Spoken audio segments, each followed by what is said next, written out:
Hi, Martin here. Ever wondered what all those ones and zeros are that you see in any movie where someone is hacking? Well, this is binary, and by the end of this video, you're going to know what that is and then how we can convert it. So let's get started.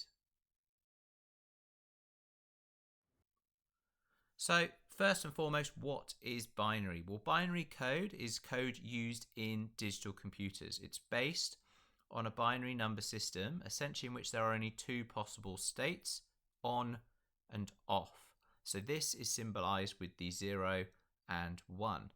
Whereas in a decimal system, which employs 10 digits, so we go from 0 up to 9 and then start to reuse the numbers, each digit position represents a power of 10.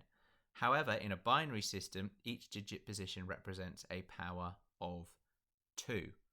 So if you weren't quite sure on all of that, that's okay. The key thing to remember is that it is essentially code that a computer system uses.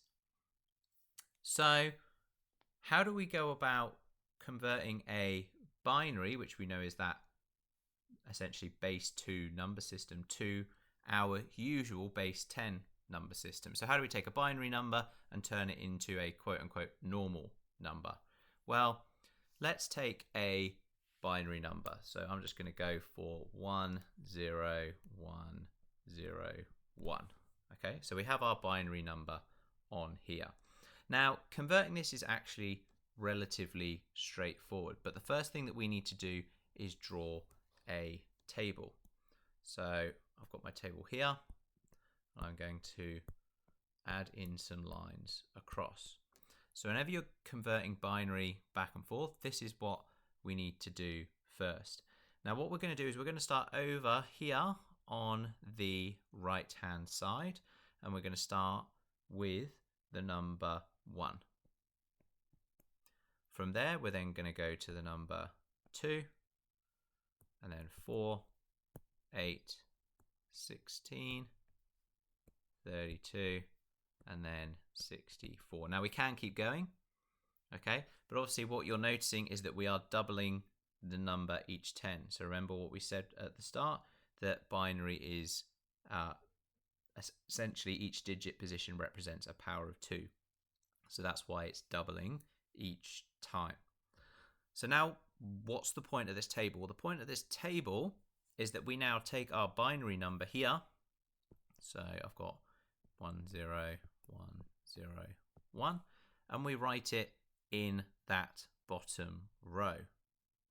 So the final thing that we do is each number, so each number on the top row that has a 1 underneath, we are going to put into an equation. So we're going to go 16 plus 4 plus 1,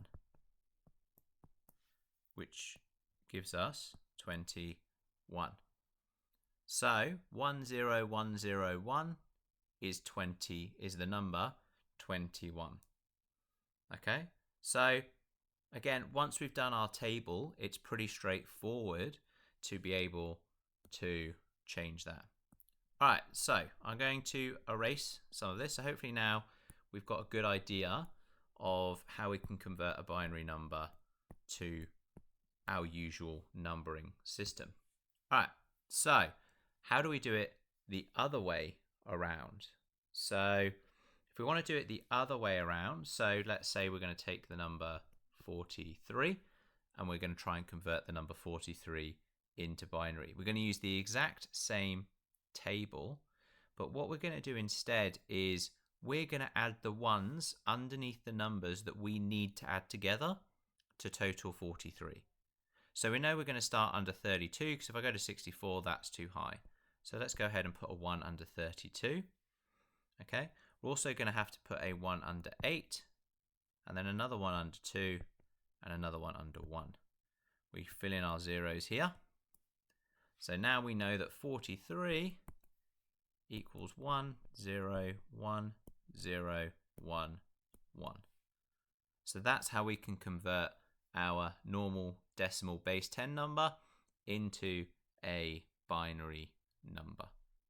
So there you have it. That's how we can convert binary numbers to normal decimal numbers and decimal numbers back into binary numbers. So I really hope you found this video useful. If you have, please give it a like, comment below, and subscribe for more. Thanks, and I'll see you in the next video.